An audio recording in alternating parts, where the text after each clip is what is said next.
He had me pinned against the third-floor loft railing, one hand locked around my wrist, the other braced beside my shoulder like he was steadying me for a photograph.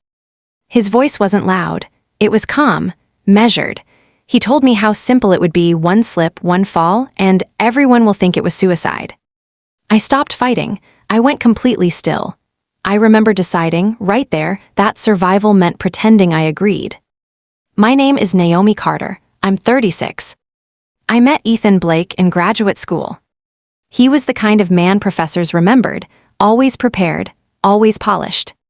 He wore tailored jackets even during finals week, spoke in measured tones during seminars, and stayed behind after class to clarify regulatory nuance with faculty. I remember watching him once during a group presentation. Everyone else was fumbling through slides, but he stood straight, hands loosely folded, voice steady, like he was already rehearsing for boardrooms instead of classrooms. Back then, I didn't see ambition as a warning sign. I saw stability, focus, direction. We started studying together, then having coffee between lectures. He asked thoughtful questions about my freelance design work, said he admired that I could build something independent. When we graduated and he landed a role at a large financial firm, I felt proud of him. When he moved up to senior compliance director faster than anyone expected, I felt secure, like I had chosen well. The shift wasn't dramatic, it was subtle. That's the part that still unsettles me. After our daughter, Mila, was born, he became attentive in a way that felt almost heroic to outsiders. He scheduled pediatric appointments. He reorganized the pantry. He insisted we create spreadsheets for everything: feeding schedules, sleep logs, household budgets. If I forgot to enter something, he would gently remind me, then remind me again, then do it himself with a small, tight smile. He started speaking for me in small social settings. If someone asked how I was adjusting to motherhood, he would answer before I could. He'd say I was overwhelmed but managing, that I'd always been sensitive. It was framed as protectiveness. I told myself that's what it was. When our son, Caleb, was born 2 years later, the tone changed. Control stopped being subtle and started becoming constant. He filtered my calls under the excuse that I needed rest. I would look at my phone and see missed notifications that I hadn't heard ring. When I asked about it, he'd say he'd silenced it because I had finally fallen asleep. He said it like he was doing me a favor. He encouraged, no, insisted that I stop freelancing. He said 2 young children required full attention. He said his salary was more than enough. He'd handle the finances so I didn't have to stress. It sounded generous. It sounded responsible. Then I realized I no longer had access to the main accounts. If I needed money, I had to ask. It wasn't overtly cruel at first. It was administrative, procedural. He'd explain that compliance roles required transparency and structure, that managing everything through one point of control prevented errors. I started second-guessing myself. Was I being irresponsible, emotional, difficult? The language shifted slowly around me. When I forgot something small, he would sigh and mention my anxiety. If I disagreed with him in front of friends, he'd later tell me I seemed fragile. I began noticing that when he spoke about me to others, there was always a subtle qualification. Naomi's under a lot of pressure. Naomi gets overwhelmed. Naomi's been struggling lately. The first time someone asked me if I was okay, in that careful, concerned tone, I felt my stomach drop. Because I hadn't said anything to them. He was building something, not loudly, not dramatically, but carefully, a narrative where he was steady and I was unstable, where he was structured and I was emotional, where his decisions were protective and mine were impulsive. And the worst part is, I didn't push back hard enough at the beginning. I kept telling myself it was just stress, just adjustment, just marriage under pressure. By the time I understood that my independence was shrinking in measurable ways, socially, financially, psychologically, he had already framed the shrinkage as evidence that I needed him. And people believed him. Caleb's second birthday party was the first time he hit me hard enough to leave damage that couldn't be hidden with long sleeves. The party itself was normal. Balloons taped to the wall, cupcakes with too much frosting. A few neighbors, some coworkers of his, my parents on speakerphone singing through the screen. Ethan moved through the room like a host at a corporate mixer, controlled, attentive, making sure everyone had a drink. If I forgot to refill a tray fast enough, he would step in smoothly, smile tight, correcting it before anyone noticed. At one point, I laughed too loudly at something a neighbor said. I remember that clearly. I laughed without checking his face first. Later, after the last guest left and the door clicked shut, the air in the house shifted. He didn't yell immediately. That would have been easier. Instead, he began listing things I had done wrong. I had interrupted him. I had told a story that made him look inexperienced. I had seemed scattered. I tried to defend myself. My voice shook, which only made it worse. He said I was proving his point. When he hit me, it wasn't wild or chaotic. It was precise. Open hand, hard enough to snap my head sideways. I tasted metal instantly. For a second, I just stood there, stunned, more by the deliberateness than the pain. He looked at me the way someone looks at a malfunctioning appliance, annoyed, not remorseful. The next morning, I told myself it had been stress, pressure, that I could manage it if I were calmer. That illusion ended the night. He pushed me down the short staircase near the kitchen. It wasn't a dramatic flight down multiple levels, just a small interior set of steps, but enough. I remember my foot missing the edge, my body pitching forward, the crack of my shoulder hitting wood. I couldn't breathe for several seconds. He came down after me, not frantic, not panicked, controlled. At the emergency room, he did most of the talking. He told the doctor I'd been dizzy, that I'd recently adjusted anxiety medication, that I sometimes overexerted myself when I was overwhelmed. His tone was steady, concerned, but rational. He filled in blanks before I could answer. When the nurse asked if I felt safe at home, he squeezed my hand lightly, not hard enough to hurt, just enough to remind me he was there. I said yes. I don't even remember deciding to lie. It felt automatic, survival by compliance. The doctor nodded. The word anxiety appeared in my chart. I saw it on the screen when they wheeled me back for imaging. Ethan stood near the doorway, arms crossed loosely, face composed. He looked like a devoted husband managing a fragile wife. And that's when something settled inside me, not acceptance, not yet, but recognition.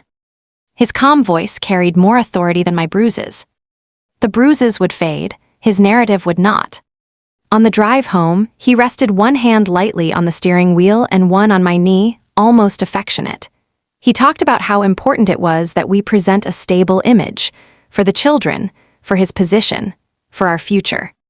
I stared out the window, shoulder throbbing, realizing that the physical violence wasn't the most dangerous part. It was how easily he could explain it away.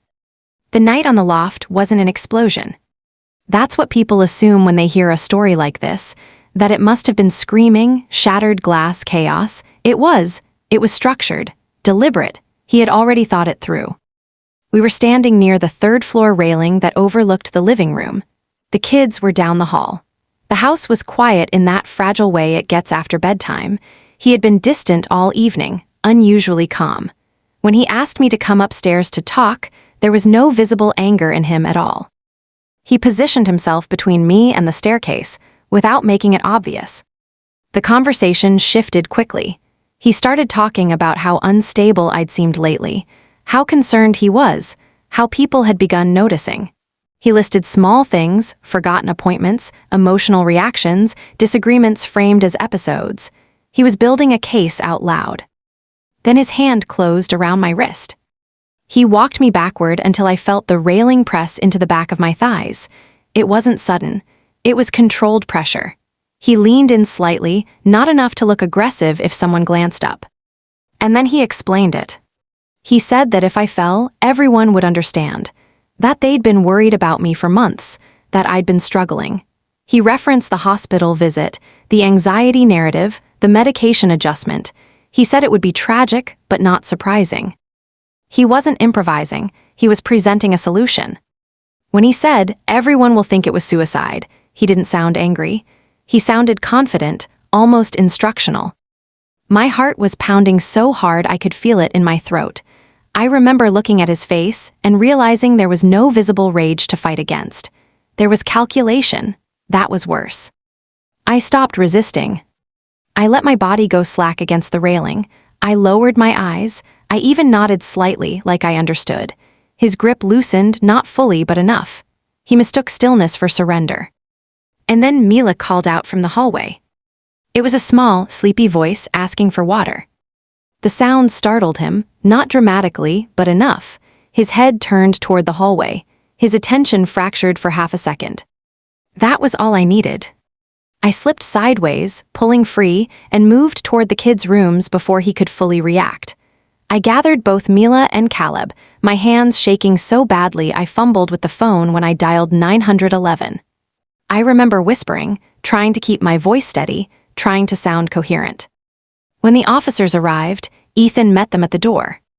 By the time they reached me, he had already begun speaking. He told them I'd been having an episode, that I'd frightened the children, that he'd been trying to calm me down near the loft when I became hysterical. His tone was controlled, concerned, embarrassed in a dignified way. I tried to explain. My voice came out uneven. My breathing wouldn't regulate. I could see it happening, the comparison forming in their minds. Him, steady, articulate, senior compliance director. Me, shaking, emotional, words tripping over each other. One of the officers asked if I felt safe. Ethan stood just behind them, posture relaxed, hands visible, expression composed. I heard myself say something that sounded smaller than the truth. They left without separating us for long. No arrests, no report that carried weight, just a recommendation that I seek support for stress. After the door closed, Ethan looked at me differently. Not angry. Vindicated. That was the moment the reality crystallized, in a way I couldn't ignore anymore. It wasn't just that he could hurt me. It was that the system would help him explain it. I didn't know how long I could last in that house, under that calm, watchful control. Every time I tried to speak, to assert myself, the past bruises and his narrative hovered over me like a shadow. I knew I needed help, someone who understood the stakes. That's when I thought of Sabrina Holt. Sabrina and I had met in college, and she had confided something to me once that had seemed unbelievable at the time. She had staged her own death to escape an abusive relationship years earlier. At the time, I had nodded politely, thinking it was a dramatic story, the kind that makes you question reality for a moment before moving on. But now, with Ethan's handprints metaphorically and sometimes literally on my life, her story felt like a lifeline. I reached out to her through an old encrypted email account I'd kept from college, the one I used for private communications and academic records. Her reply was quick, almost clinical, almost like she had been expecting my message. It would cost me everything. Children, identity, grief, the full weight of disappearing. She didn't sugarcoat it. She told me it wasn't a romantic escape or a clever trick. It was survival, but it came with a price. I spent nights curled up on the couch with Mila and Caleb asleep down the hall, thinking about her words. Every plan I made had to account for them, not for what I wanted, but for what I could leave behind without destroying them. That's when I decided to record goodbye videos. I sat in front of a small lamp in our kitchen, the only sound the quiet hum of the refrigerator, and spoke directly to them. I tried to tell them I loved them more than anything, that I had no choice, that one day they would understand. My voice cracked multiple times. I had to pause, breathe, and start again. I felt my chest tighten in a way I hadn't before. I was breaking apart, and yet I had to stay coherent for the sake of those recordings. The planning consumed me for weeks. I researched, mapped, and remapped routes. The hiking trails near Ravens Bluff State Park became central to the plan. I chose a weekend when the weather could support the illusion, when fewer people would be around, when I could make a believable exit and leave enough personal items to solidify the story. My SUV would be left near a cliffside trailhead. Personal effects, clothing, and notes would suggest intent without hinting at escape. Every detail had to be precise, every step rehearsed in my mind. Each night I rehearsed leaving without being seen, taking deep breaths to steady my shaking hands. I watched the children sleep, imagining the empty house they would wake to, imagining the public narrative Ethan would spin. And yet, beneath all the fear and calculation, a strange clarity emerged. This was the only way I could survive. It would cost everything, but staying would cost even more. I didn't sleep well that month. I barely smiled. I barely ate. And yet, each small movement, recording the videos, preparing the trail, checking my notes, gave me a sense of control I hadn't felt in years. For the first time, I felt like I was the one making the rules, even if it was only in my head, even if it was only for a few hours before the rest of the world believed I was gone. I was ready to disappear.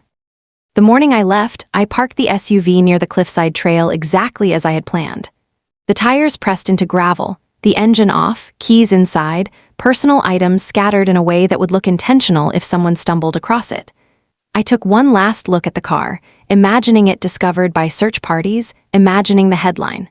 My stomach churned, but there was a clarity there too, the weight of choice, finally carried fully by me. Authorities didn't take long.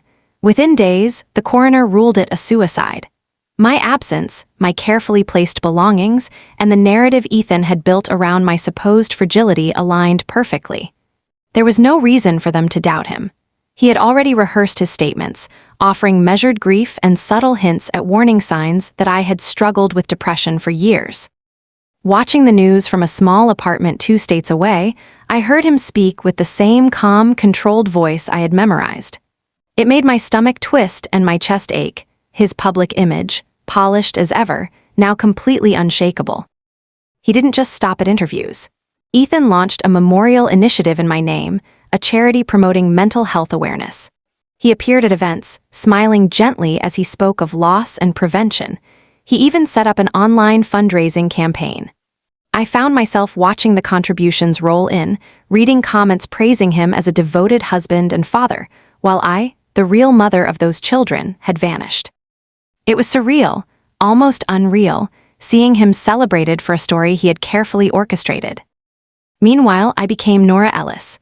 I dyed my hair darker, changed my wardrobe, and rented a small coastal motel room under a false identity. I took the night shift as a clerk, the hours quiet, the work repetitive, a small sanctuary where no one would ask questions or notice inconsistencies.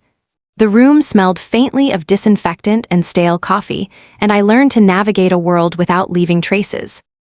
Every night, I checked the local news obsessively from a corner booth, not wanting to miss any mention of Ethan or the memorial, yet terrified of what I would feel if I did.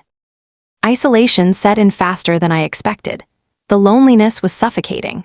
I walked along the empty coastal trails in the early hours, listening to the surf crash against jagged rocks, trying to convince myself that I was safe, that this was the cost of survival. My children's faces haunted me in those silent moments. I had planned their futures in a notebook I carried, imagining how they might grow up without me, wondering if they'd even understand one day why I had disappeared. Some nights I cried quietly in the motel bathroom, scrubbing my face afterward to remove all traces before returning to the front desk. The anonymity was necessary, but it was painful. Every customer I greeted, every routine I followed was a mask, a fragile shield between the life I had lost and the one I was forcing myself to live. I spoke little, smiled less, and kept my thoughts compartmentalized. And yet, amid the exhaustion and near breakage, there was a simmering sense of agency.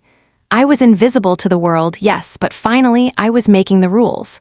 For the first time in years, the narrative didn't belong to him. I was watching from afar, aching, terrified, isolated, but alive. Nearly 4 years passed in quiet, ghosted routine. I had settled into the rhythm of my life as Nora Ellis. The night shifts at the coastal motel, the long walks along empty beaches, the careful silence around anyone curious about my past. I had almost convinced myself that the world had moved on, that I was permanently invisible. And then Victor Liang walked into the lobby. I didn't recognize him immediately at first.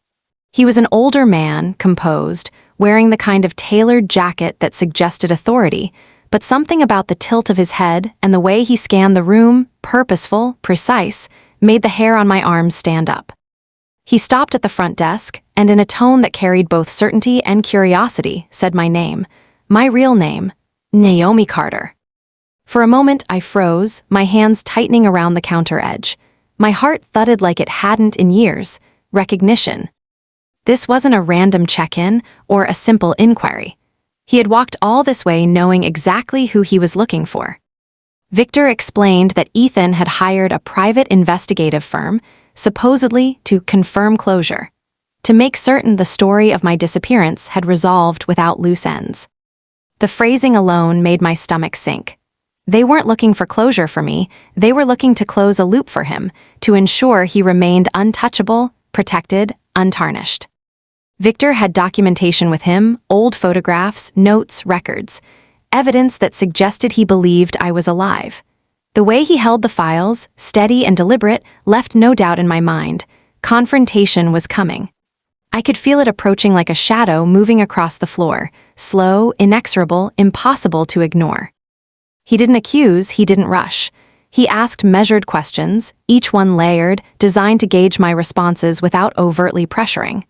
I felt my pulse quicken. Every word I spoke was measured, every hesitation carefully controlled.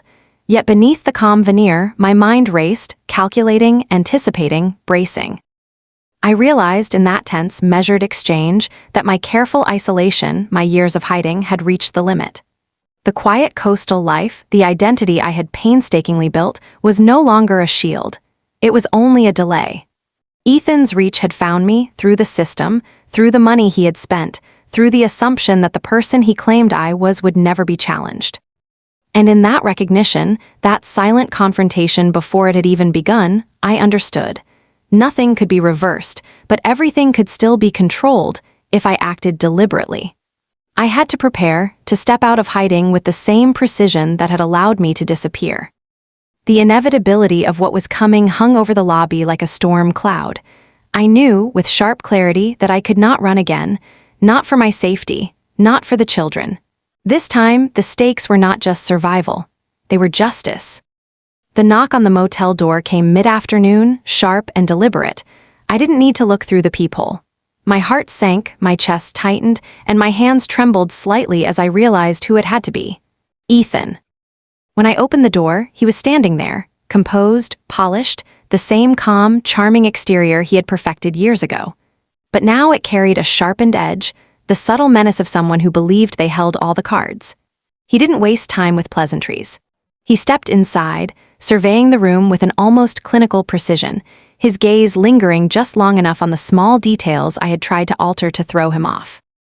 "I've recorded everything," he said, voice smooth, controlled, almost casual but heavy with implied threat. He pulled out his phone, tapping at it briefly, though I suspected the device was more about intimidation than actual evidence. "That conversation, Naomi, the one where you admitted everything. I could turn it over to the police. Insurance fraud, filing a false report, abandoning your children, all of it." The words hit me like a physical blow. My breath caught. Every instinct screamed to run, to vanish again, to become invisible once more. I felt the walls of the motel room close in, the fluorescent lighting harsh and unrelenting, every shadow a reminder that I was still, despite everything, within his reach. He leaned slightly forward, his tone softening in an almost manipulative mockery of empathy. "But I'm being generous. 24 hours. That's all you have to decide. Cooperate and I make it all go away. Refuse?" His pause was deliberate, filled with the weight of threat. "And well, the authorities will see things my way. Everyone will think you were reckless, dangerous, unstable. Your history will haunt you." I stepped back instinctively, my hands clenching the edge of the counter for balance. My mind raced, cataloging options, calculating distance, imagining escape routes I had rehearsed years ago. For a heartbeat, I almost believed I could disappear again, vanish before he could leverage anything. The old, instinctual terror that had driven me to Raven's Bluff returned in full force. I felt cornered, trapped, the weight of those 4 years of careful planning threatened in a single conversation. But something held me in place. It wasn't courage exactly, more a mix of disbelief, fury, and an almost mechanical recognition that running again would only hand him more control. I had rehearsed disappearing once. I had mastered it, but doing it again now, under threat, with children and a new life hanging in the balance, it felt like giving him the last word, letting him win. Ethan didn't raise his voice, didn't make an overt move. The threat was in his calm, measured presence, in the knowledge that he had counted the years, calculated the paths, and believed he had cornered me completely. I felt the sting of fear, the flash of panic, the old instinct to flee, and then a small, stubborn ember of resolve began to flare inside me. I stayed.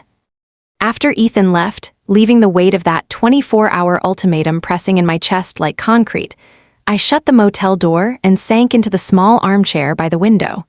My hands trembled, and for a few minutes I let the panic rise, letting myself imagine vanishing again, fleeing down the coastline in a storm of fear. I almost convinced myself it was the only way. Then I remembered Mrs. Irene Walsh, my landlady, waiting in her small office at the front desk. She was a widow in her late 60s, soft-spoken, but with an edge that suggested she had seen far more than she let on. Something inside me, maybe desperation, maybe a fragment of trust, propelled me toward her. I knocked lightly on the office door. "Can I talk to you?" I asked, voice tight, brittle. She gestured for me to sit, her eyes studying me carefully, reading more than just the surface. I poured it out, the visit, the threats, the flash of old terror that had made me almost pack my bags and vanish once more. I didn't spare the fear, the helplessness, the familiar knot in my chest that always came when I faced him.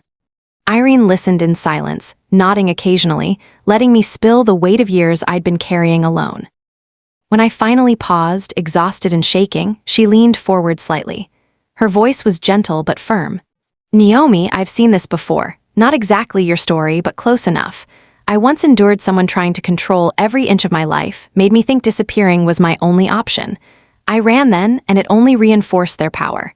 They think they can win by fear. By running, by silence, you give them exactly what they want." Her words struck harder than any threat Ethan could make. I felt the shift inside me, subtle at first, a flicker of clarity through the panic. The thought that fleeing again might empower him, might let him manipulate the narrative yet again, gnawed at me. It was as if a fog had lifted slightly, showing a path I hadn't dared consider. I realized that running, no matter how instinctual, would never give my children back their mother. It would never dismantle the control he had wielded for years. I felt a mix of fear and determination knot together in my chest. I was exhausted, terrified, but a small ember of resolve began to burn. For the first time since the Loft incident, I understood that survival didn't have to be about hiding. It could be about action, about reclaiming the narrative, about stepping out of fear rather than allowing it to dictate my life. Irene placed her hand on mine lightly. "You have to fight this, Naomi. Not for revenge, but for your life, for your children. Running again, it just lets him keep winning." I nodded slowly, absorbing the weight of her words, feeling a long-dormant determination coalesce. The panic didn't vanish, fear never does completely, but it became sharper, purposeful. This time, I would not disappear. This time, I would confront the problem with strategy and control, not flight. By the time I left her office, the decision had taken root fully. I would stop hiding.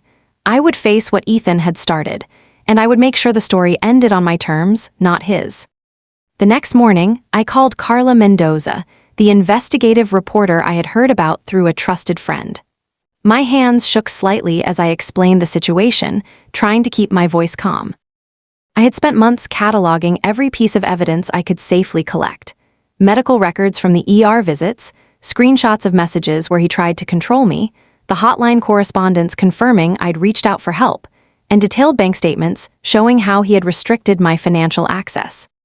Each file I sent her felt like a tiny exhalation of the years of tension I had carried, as if each digital document was a brick I was finally lifting from my chest. The hardest part was the recording, the one from the confrontation at the motel. I had assumed he was the only one documenting our exchange, his smug confidence echoing in my memory, but I had discreetly captured it as well. Sending it to Carla felt dangerous, exposing the proof of his threats and leverage, but also necessary. I remembered my pulse racing as I clicked send, half expecting him to show up immediately, somehow tipped off by technology I didn't fully trust. Carla didn't rush. She methodically verified every detail over the next few weeks, speaking with medical personnel, domestic violence advocates, and even cross-referencing financial records. She uncovered more than I had known. Other women had similar stories of intimidation and subtle manipulation that had never been public. The memorial initiative he'd built in my name, once a facade of charity and grief, began to reveal inconsistencies, financial gaps, and suspicious allocations. Each new fact she confirmed widened the scope of the story, turning my personal ordeal into a pattern of systemic abuse. When the news segment finally aired, I watched from my small motel room, curled on the corner of the bed, my hands tight around a coffee mug I barely touched. Seeing Ethan's image on the screen, the calm, polished man I had once married, juxtaposed with the audio of his threats, made my stomach churn. Comments and headlines described him as a fraud, as a predator hiding behind grief and public admiration. His employer immediately placed him on indefinite leave, and regulatory agencies opened inquiries into the foundation he had run under my name. I could feel the weight of years beginning to shift. For the first time, it seemed the world was seeing the truth I had lived through, the manipulation, the intimidation, the carefully constructed narrative that had painted me as unstable.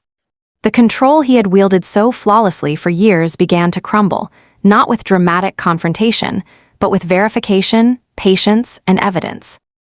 I realized that exposing him publicly, without confrontation or risk of physical retaliation, was more powerful than I had imagined. The segment ended, and for a brief moment, I let myself breathe. The tremor in my hands remained, but it was no longer just fear. It was a tremor of vindication, of the long-overdue acknowledgement that he could not manipulate reality indefinitely. I closed my laptop and stared out at the darkened street below, imagining the shifts rippling through the life he had presented to the world. Every polished article he had given, every speech about mental health he had delivered, now stood in stark contrast to the truth. The dominoes had begun to fall. And for the first time in years, I could feel the possibility of reclaiming my life, not as someone hiding, but as someone finally seen, heard, and believed. When I decided to stop hiding, the first step was the hardest, turning myself in. I remember the hollow feeling as I walked into the courthouse, the weight of years of secrecy pressing down with every step. The officers were professional, but I felt their skepticism behind polite expressions. I was charged with insurance fraud and filing a false report, a bitter irony that made my stomach twist. Bail was set at $65,000, an almost impossible sum for the me I had become, and I felt the familiar grip of panic rise. Then Sabrina appeared, calm but firm, and posted the bail for me. Seeing her resolve steadied me. This was more than money. It was a signal that I wasn't alone, that someone believed I could reclaim power without running. The plea agreement came next, a carefully negotiated path that spared me from incarceration, but demanded 3 years of supervised probation and community service. The judge, reviewing the documentation I had provided, acknowledged the documented abuse and systemic failures that had driven my disappearance. For the first time in years, the law recognized that my actions, while illegal on paper, were entangled in survival and manipulation. I left the courtroom with a strange mixture of relief and raw exhaustion, knowing this was only one layer of the battle. Ethan, meanwhile, faced the legal system in a way he had never anticipated. Charges of extortion and financial misconduct tied to the foundation I had once been forced to support moved forward swiftly. Though the physical abuse from years ago could not be fully prosecuted, the recording of his threats became the cornerstone of the case. He was arrested, dismissed from his firm, and the foundation dissolved, a public collapse of the image he had spent years cultivating. During this period, Mila and Caleb were temporarily placed with my parents in New Mexico. Their arrival at my childhood home was tentative. Mila barely spoke, and Caleb avoided eye contact, both carrying the invisible weight of absence and loss. The first few days were a blur of cautious interactions, bedtime routines, and quiet observation. I knew I had to rebuild trust brick by brick. Gradually, with the support of their therapist, we began to reconnect. I showed them the videos I had recorded years earlier, my voice, my love, my explanations, not as a substitute for presence, but as a bridge across the time I had lost. Their reactions were uneven, sometimes tears, sometimes silence, but each moment brought a subtle shift, a step toward familiarity. The custody battle itself was long and exhausting. Legal briefs, depositions, and hearings stretched over months, each one a reminder that power could be wielded through paperwork as effectively as through intimidation. Yet, with the evidence meticulously organized and my children's therapist testifying to their best interest, I was eventually granted sole legal and physical custody. The first time I held them in my apartment after the decision, watching them cautiously settle into our space, I felt an unfamiliar sense of ownership over our future, a fragile, trembling, but undeniable reclamation of our lives. It was not triumph without cost. Every courtroom step, every legal document, and every witness had dredged up old wounds, forced me to relive fear and helplessness. But for the first time, I could see that the tides were turning. The years I had spent hiding, surviving in fragments, had led to this, a chance to rebuild, to protect, and finally, to assert a measure of control over the life and children that had been nearly stolen from me. The day Ethan began serving his sentence, a quiet gravity settled over our home. The court had accepted his voluntary termination of parental rights, a formal acknowledgement that any attempt to regain control would be legally impossible.